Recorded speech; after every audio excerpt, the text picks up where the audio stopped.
سب کو رخصت کر دیا. جبریل آ گئے.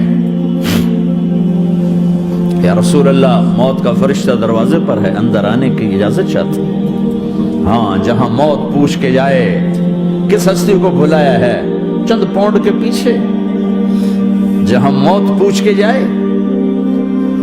آپ نے کہا آ جائے, وہ اندر آئے. السلام علیکم یا رسول اللہ, سلام پیش کرتا ہوں.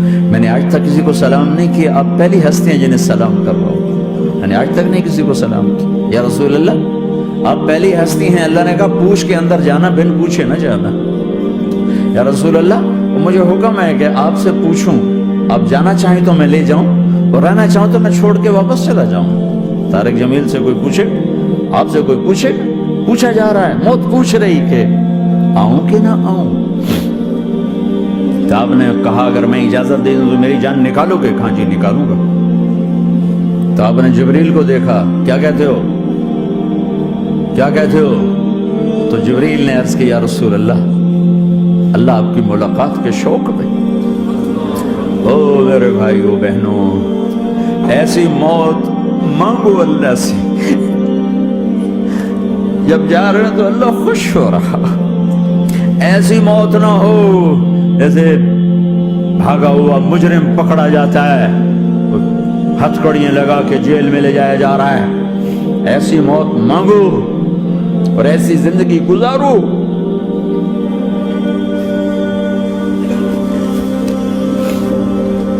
موت ہمارے لیے راحت ہے, اللہ خوش ہو رہا. جب سعد بن معاذ کا انتقال ہوا تو آپ نے فرمایا, میرے نبی نے فرمایا, سعد بن معاذ بڑے صحابہ میں ہے, میرے نبی نے فرمایا کہ آج اللہ کا عرش خوشی سے جھوم اٹھا ہے. چونکہ وہاں تو جا رہے ہیں نا, یہاں سے نکلنا ہے, وہاں تو پہنچنا ہے, وہاں تو خوشی ہے, یہاں غم ہے. تو آپ نے کہا, میرے نبی نے فرمایا کہ آج میرے اللہ کا عرش سعد کے پہنچنے پر خوشی میں جھوم اٹھا ہے. ایسی موت مانگو کہ اللہ کا عرش بھی خوشی سے جھومے, اللہ بھی خوش. کیا کر رہے ہو, کدھر جا رہے ہیں؟ اس دھوکے کے گھر, اس مچھر کے پر, اس مکڑی کے جالے, اس دکھوں کے گھر, اس غموں کی دنیا میں کیا ڈھونڈتے ہو؟ جاؤ اللہ کو ڈھونڈو, جاؤ اس کے حبیب کو ڈھونڈو, پھر جاؤ مزے کی زندگی یہاں گزارو, مزے کی نیند قبر میں پوری کرو, اور جنت میں ہمیشہ کی راحتوں کے مالک بن جاؤ. کہ یا رسول اللہ اللہ ملاقات کے شوق میں ہے. تو میرے نبی فرماتے کہ میرے حسنین کا کیا ہوگا؟ میں تو دیکھ رہا ہوں ایک زہر میں تڑپتا ہے, ایک بچوں سمیت نیزے پہ چڑھا ہوا ہے. ویسے بھی محرم ہمیں یاد دلاتا ہے کہ اللہ کو راضی کرنے کے لیے آخری حدوں تک پہنچنا بھی کامیابی کا صحرا گلے میں ڈالنا ہے. ایک نے فتح کا جھنڈا گاڑا, قیامت تک کے لیے ذلت اس کے ماتھے کا نشان بن گئی. ایک نے سر کٹا کے نیزے پہ چڑھایا اور قیامت تک کے لیے عزت کا صحرا گلے میں ڈال لیا. کیوں کہ ایک دنیا کی بازی ہارا پر اللہ کو لے کے جیت گیا, اور ایک دنیا کی بازی جیتا اور اللہ کو کھو کے ہار گیا. اللہ کو پالنے کے بعد کوئی ہار نہیں, اللہ کو کھو دینے کے بعد کوئی جیت نہیں. اللہ کو اپنا مطلب بناؤ, اللہ کو مطلب بناؤ, اللہ کو مطلب بناؤ, اللہ کو اپنی زندگی کا مقصد بناؤ.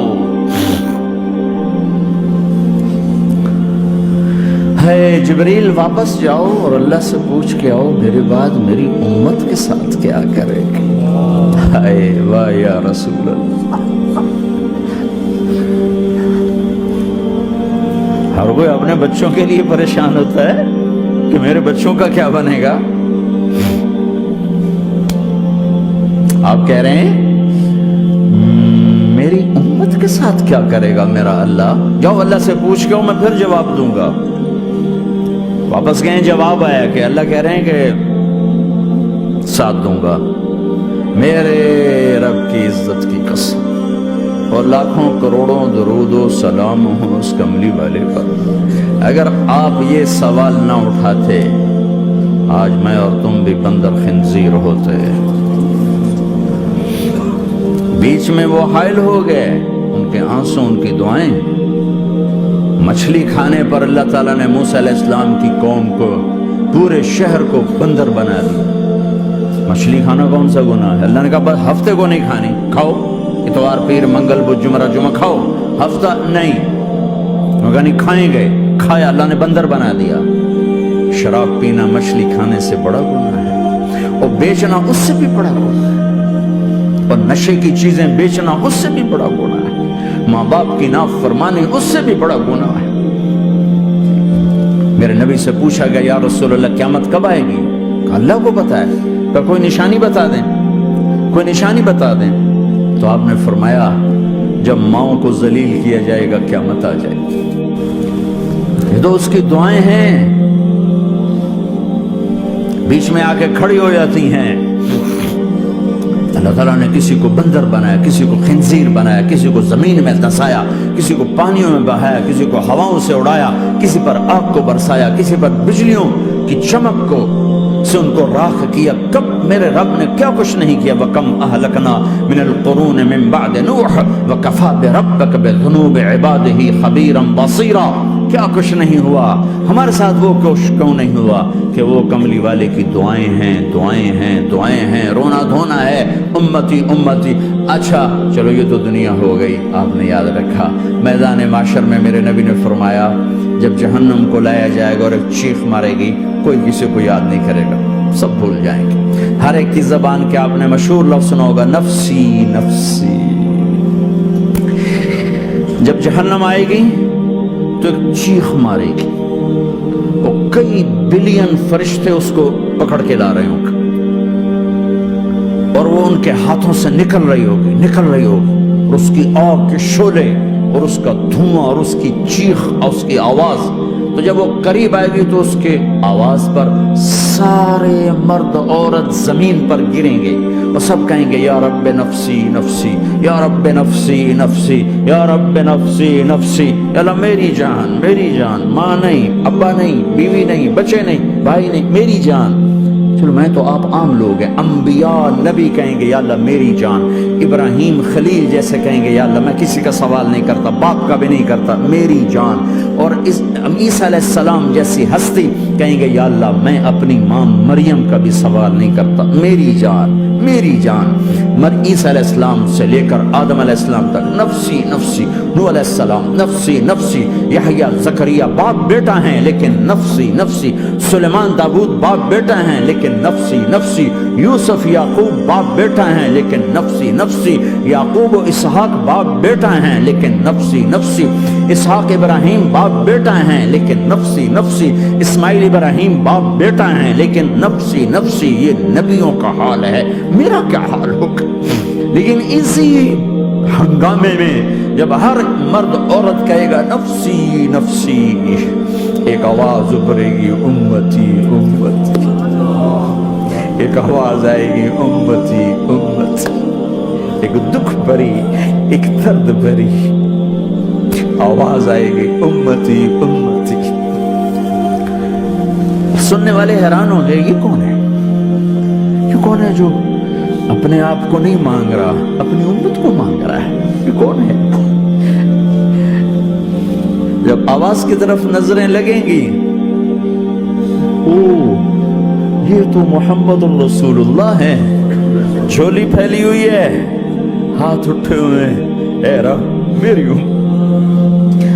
کون سی امت ساری زندگی شراب بیچتے رہے؟ کون سی امت ساری زندگی ڈرگز بیچتے رہے؟ کون سی امت ساری زندگی زنا کرتے رہے؟ کون سی امت ساری زندگی ظلم و ستم کے پہاڑ توڑتے رہے؟ ساری زندگی جوا کھیلتے رہے؟ آپ تو کہتے دفع ہو جاؤ، میری نظروں سے دور ہو جاؤ، نہ تمہیں میری عزت کا خیال ہو، نہ میری نسل کی قربانیوں کا خیال. میرے معصوم بچے نیزوں پہ چڑھ کے اس کے دین کی تم چند پونڈوں پہ کیا ظلم ڈھا کے آئے ہو؟ دفع ہو جاؤ، یا اللہ انہیں جہنم میں ڈال. یہ کہنے کا موقع تھا. میں قربان جاؤں اس نبی رحمت، اس کامل اکمل نبی، اس ہادی رہبر پر میں کہاں سے الفاظ لاؤں ان کی تعریف کی. دو ہستیوں کا حق نہیں ادا کیا جا سکتا، ایک اللہ کا رسول، ہر ایک کا حق ادا ہو سکتا ہے، اللہ اور اس کے رسول کا حق نہیں ادا ہو سکتا۔